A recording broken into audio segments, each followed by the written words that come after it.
So the question here is asking what would result in less clustering. And so I am going to circle this because that's important. And then our two options are quadratic probing and linear probing, right?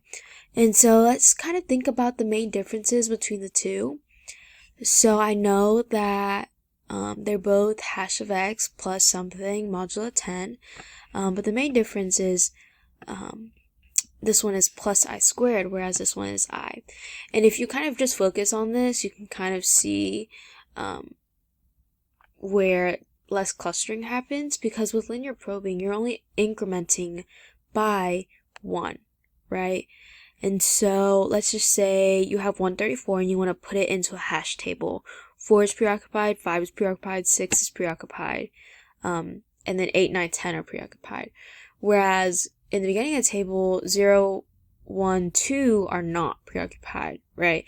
And you can see how long that will take for that index to go there and fill up that space. Whereas for quadratic probing, you're adding by I squared.